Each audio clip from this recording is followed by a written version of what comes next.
Olá, pessoal do quarto ano, como estamos? Estamos bem? Tranquilos? Todo mundo bem? Se cuidando da saúde? Eu espero que sim.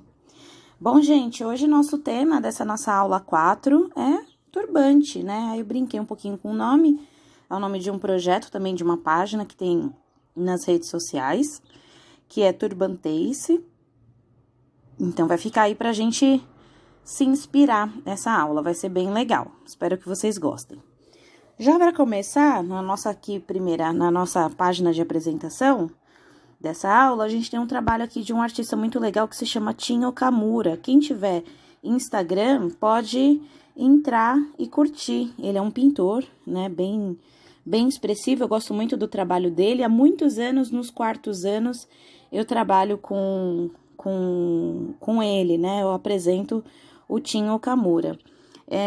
E o bacana é que aqui no caso a pintura virou inspiração para a menininha, como vocês podem ver.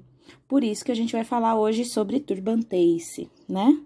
Aqui a gente tem uma outra cena, que é de um projeto também que está acontecendo numa escola, onde a oficineira faz o turbante, né, no cabelo da aluna. Vamos lá? Bom, o que é o turbante, né? O turbante é esse pano que a gente enrola na cabeça. Ou sobre o rosto, enfim, né? De várias formas, como vocês podem ver aqui nessas imagens. Muitos estilos, eu fiz questão de colocar homens, né? Porque em várias partes do mundo, homens usam muito turbante, né? Em várias localidades.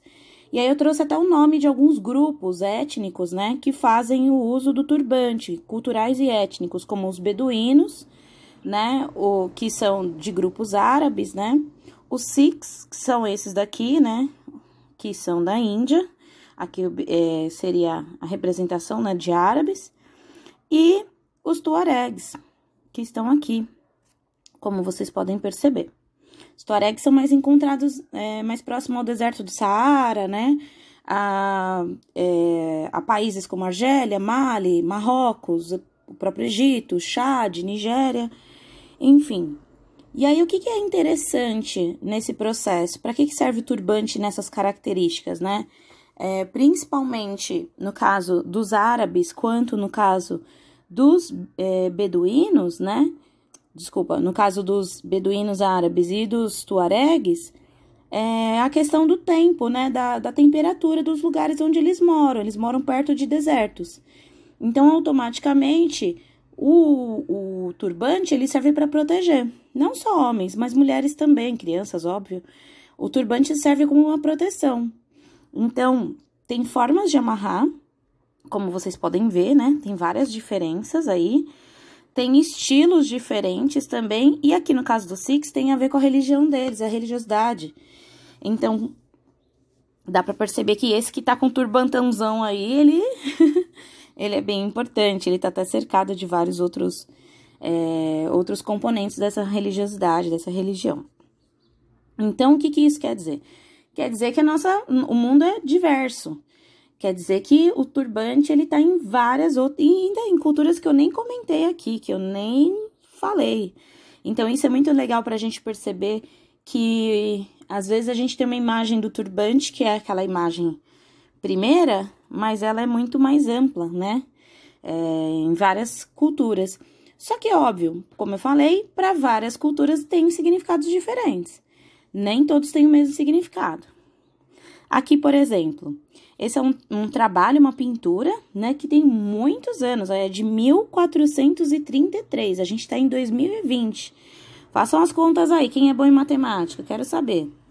E aí, o nome dessa pintura é O Homem de Turbante, né, do Jan van Eyck. Van Eyck, é o nome dele, Jan van Eyck.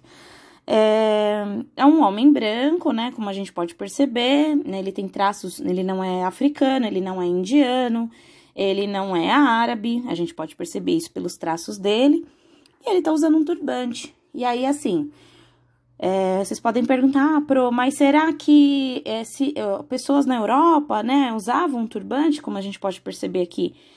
Será? Sim, usavam também, usavam panos para cobrir a cabeça, só que de formas diferentes e com outros motivos. Será que esse homem, ele é da religião lá dos Sikhs? Não sabemos, não dá para saber. Ou provavelmente o pintor fez o quê? Ele só realmente amarrou um pano para estudar a textura do tecido amarrada, dobrada sobre a cabeça desse homem, que é o que mais se discute nessa pintura. Então, a principal discussão é essa, é que um artista quis trabalhar melhor com a questão da textura, do sombreado, ó, tá vendo? As dobras do tecido.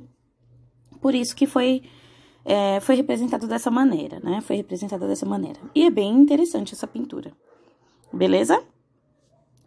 Mas e aqui no Brasil, né? Como é que o turbante ele é visto aqui no Brasil, no nosso país? Aqui nós temos uma fotografia do Instituto Moreira Salles. Nós temos uma mulher, né, com vestes que nós chamamos aqui no Brasil de vestes de baiana, né? E aqui nós temos uma pintura do Rugendas, na verdade é uma gravura, né, que foi pintada depois, também com uma mulher com vestes chamadas vestes de baiana. E como que a gente reconhece que são vestes de baiana? Por conta do pano da costa que elas estão usando, as duas estão usando esses panos, ó, tá vendo? Enrolado em volta dos ombros. A blusa de baixo, que é uma blusa branca, mais de renda, né, como a gente costumeiramente vê as baianas usando, e uma saia rodada, né, além das sapatilhas também. E o turbante, claro, o turbante é bem característico, as pulseiras, os colares, enfim. Essas mulheres, claro, a maioria delas, né, 100% delas, eram mulheres provavelmente escravizadas, ou se eram livres, poucas delas eram livres, né, aqui a gente tá no século XIX, mas enfim, eram mulheres que transitavam pela cidade. Elas muitas vezes, não sei se alguém já foi para Bahia, mas a gente fala muito da baiana do acarajé, a baiana que vende quitutes, né? Que vende doces, vende salgados, enfim. Essas mulheres, elas eram mulheres, se não eram africanas, elas eram descendentes de africanos, né? Descendentes próximos, né? Então, com a questão da escravidão aqui no nosso país, a imagem que esses turbantes tinham aqui no nosso país, e ainda tem, é uma imagem um pouco negativa. Não para essas mulheres, óbvio, né, nesse momento. Porque esses turbantes, a forma de amarrar, a forma de enrolar, tinha a ver com a cultura de onde elas vinham, do povo ao qual elas pertenciam, né, dos lugares de onde elas vinham.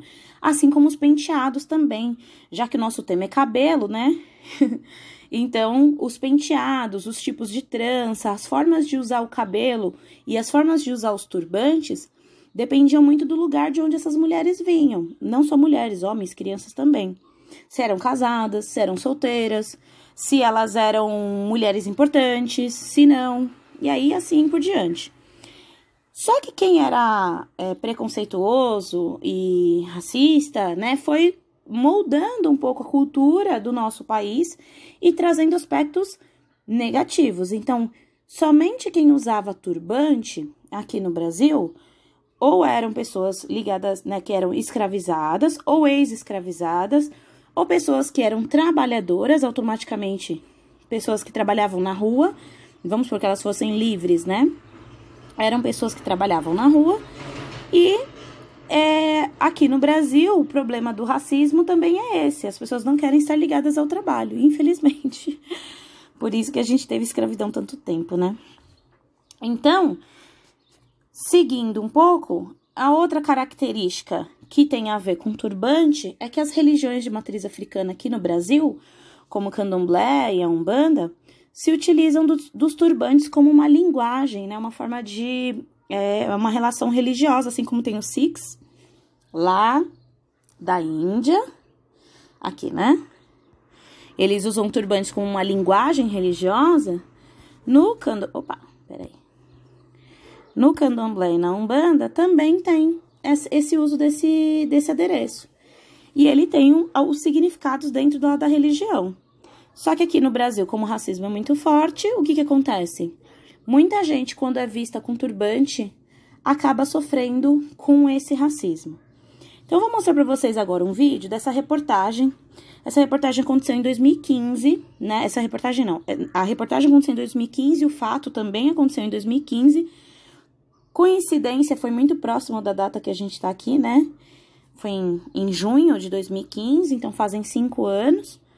E essa menina de 11 anos, né, na época, ela sofreu um atentado, né, um atentado de racismo religioso. Então vamos assistir e aí depois a gente conversa. Os acusados de intolerância religiosa, eu disse que eles foram presos, mas ainda não foram presos, não. A família relatou à polícia que foi insultada quando saía de um culto. Eles vestiam roupas do candomblé e, olha, a neta da mãe de santo chegou a ser atingida por uma pedra. A marca da agressão está na cabeça da garota de 11 anos, mas a cicatriz maior não é essa. E o que passou na tua cabeça depois que você se deu conta do que tinha acontecido? Que eu ia morrer. Eu sei que vai ser difícil vendo sangue cair, porque sempre que eu fecho o olho eu vejo tudo de novo. Isso vai ser difícil de tirar da memória. Kailane foi agredida no último domingo. A avó da menina, que é mãe de santo, conta que todos estavam vestidos de branco e saíam de uma festa. Eles caminhavam para casa na Vila da Penha quando 2 homens começaram a insultar o grupo. Um deles jogou uma pedra, que bateu num poste e depois atingiu a menina. Que foi que chamou a atenção, porque eles começaram a levantar a Bíblia e chamar todo mundo de diabo, vai para o inferno, Jesus está voltando, está repreendido. Na delegacia, o caso foi registrado como preconceito de raça, cor, etnia ou religião, e também como lesão corporal, provocada por pedrada. A família da menina diz que os agressores fugiram num ônibus que passava pela Avenida Meriti. A polícia agora busca imagens das câmeras de segurança desse ônibus na tentativa de identificar os 2 homens. A avó da menina lançou uma campanha na internet. Tirou fotos segurando um cartaz com as frases: "Eu visto branco, branco da paz. Sou do candomblé. E você?" A campanha recebeu o apoio de amigos e pessoas que defendem a liberdade religiosa. Uma delas escreveu: "Mãe Kátia, estamos juntos nessa." Iniciada no candomblé há mais de 30 anos, a avó da garota diz que nunca havia passado por uma situação como essa. A prioridade de Deus é você respeitar seu semelhante e você ver seu próximo como seu irmão mesmo. E é o que nós fazemos.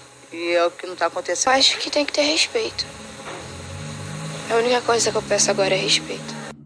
É isso, a palavra é essa, respeito. Rodrigo Pimentel, no caso de uma condenação, quantos anos de prisão por intolerância religiosa? Só o crime da intolerância, a Lei 7716, uma pena de 5 anos de cadeia, tá, Mariana? Tirando a lesão corporal aí, provocada na menina, uma pena de mais 4 anos. Então a Polícia Civil, a 38ª Delegacia de Polícia, está investigando desde ontem, já identificou o ônibus, busca as imagens, está identificando também os motoristas, o trocador, para que possa receber mais informações. É necessário que qualquer pessoa que tenha passado pela rua ajude a Polícia Civil nesse momento, através do Disque Denúncia. É uma área movimentada, né? Muita gente pode ter visto. Muita gente viu. Segundo testemunhas, muita gente teria presenciado. E pode ajudar a identificar os autores aí desse crime bárbaro, né? Que eles sejam encontrados logo, Rodrigo. Obrigada e presos, claro. Obrigada, Rodrigo. Vamos lá. Então, vocês perceberam qual que foi o tom, né? Então, as pessoas estavam saindo de uma festa religiosa, sofreram essa agressão, a menina foi o principal alvo, né? Foi tacada essa pedra, ela realmente poderia ter morrido. E mesmo se não morresse, não importa, ninguém deveria sofrer esse tipo de agressão, né? Nenhum outro tipo de agressão, por ser de uma religião diferente da outra, de outras pessoas. E vocês perceberam, né, que as pessoas dessa religião, elas utilizam o turbante também. São formas até diferentes de amarrar, acho que das que eu mostrei, algumas são parecidas, mas é interessante a gente perceber. Aqui no Brasil, uns anos atrás, agora já ficou mais comum a gente ver pessoas usando turbante. Mas uns anos atrás, uns 10, 15 anos atrás, um pouco mais talvez, 20, quando você via uma pessoa utilizando um turbante, geralmente as pessoas preconceituosas falavam: "Ô macumbeiro, ô macumbeiro".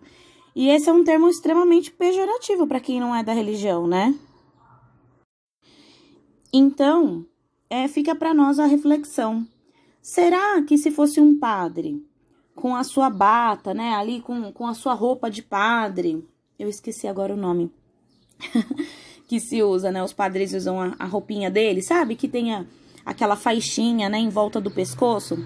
Será que fosse um padre e ele estivesse passando na frente de uma igreja evangélica, ou de uma mesquita, ou até de um terreiro de candomblé ou de umbanda, será que ele seria jogado pedra nele?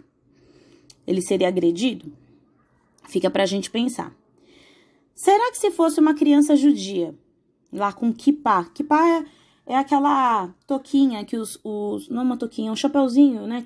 É um adereço também religioso, que os judeus usam no topo da cabeça, né? Que é bem característico da religião deles, o judaísmo.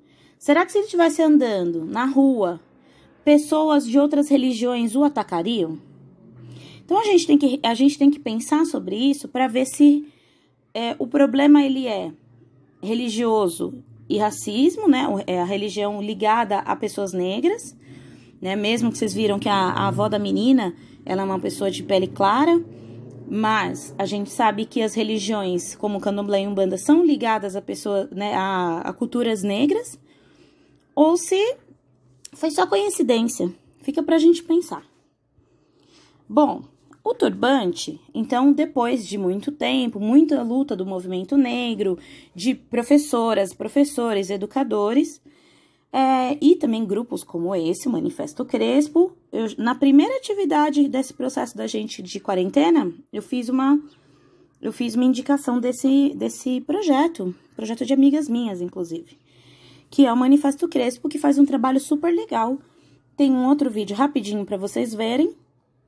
E esse projeto serve exatamente para isso, para combater o racismo, para que crianças, mulheres, homens, pessoas de todas as idades possam se empoderar, possam se fortalecer. E a ideia do turbante, muitas vezes, como uma coroa, né? Traz essa ideia mesmo de beleza.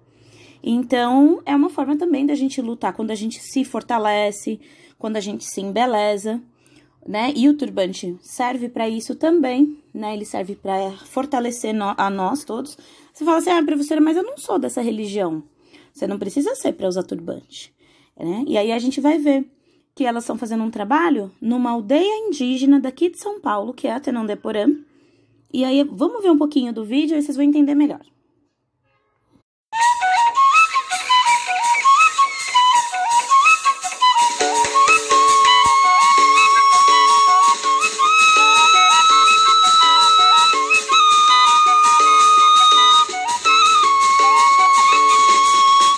Começou um grupo de mulheres negras, jovens, que na época se reuniram para discutir a questão da identidade a partir do cabelo. Então a gente começou a juntar várias experiências e a gente pensou em montar um projeto que fosse artístico, pedagógico e também político ao mesmo tempo, né? A gente começou com essa discussão através das oficinas de tranças, e turbantes e penteados para cabelo crespo.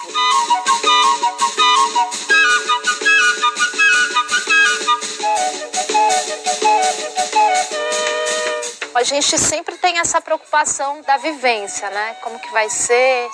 Desde o início a gente sempre pensou em proposta de roda para que todos pudessem se olhar e se comunicar e falar um pouco, né, de você, de onde que está vindo e tal. Quando nós pensamos as cidades e as regiões para serem realizadas oficinas, e que tinha que ser locais onde fossem mulheres lideranças fortes e referências, a gente pensou imediatamente no espaço indígena, no ambiente indígena. A gente já fez oficina na Zona Leste de São Paulo, já fez oficina em escolas públicas, já fez oficinas abertas em praças, justamente para provocar também essa questão e tirar um pouco do preconceito, né, de várias marcas da cultura afro que existem, como turbante e outros adornos.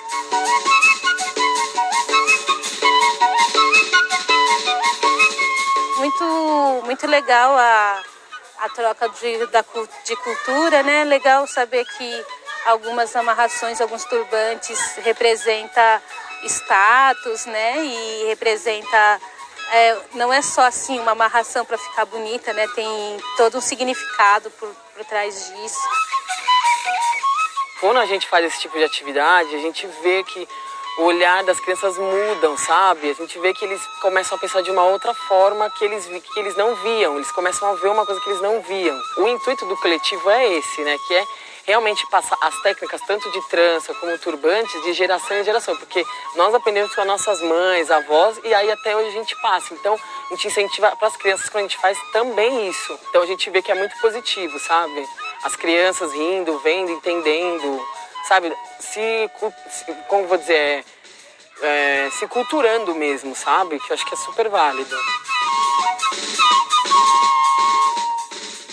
Tudo que é feito de forma mais consolidada, assim, numa dinâmica de troca de verdade, sempre válido para as duas culturas, né? Ou para vários movimentos, assim. A gente já teve outros encontros de grupos que têm trabalhos voltados para a questão da identidade cultural, para a valorização de gênero. E aí, quando a gente faz esse tipo de contato, é sempre bom porque a gente conhece mais, valoriza mais. Então, eu acho que rola muita solidariedade nesse sentido, assim, né?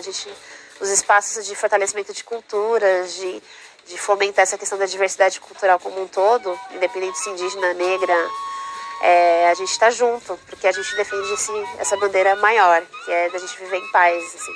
Então, eu acho que é aí que se encontra. Então, a gente tem esse objetivo comum mesmo.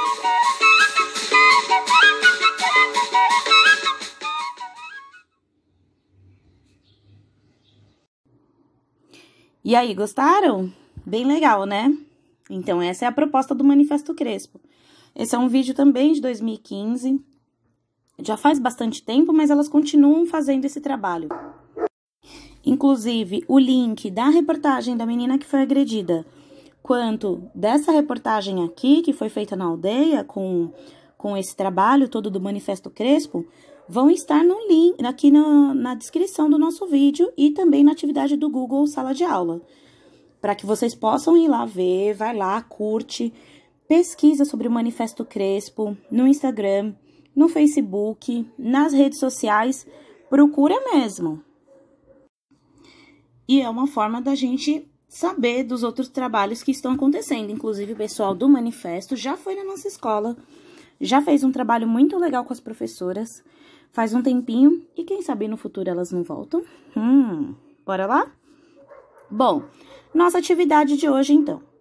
Vocês vão, depois dessa aulona, né, que a gente teve, essas reflexões todas, vocês vão pesquisar, sendo menino ou menina, não importa.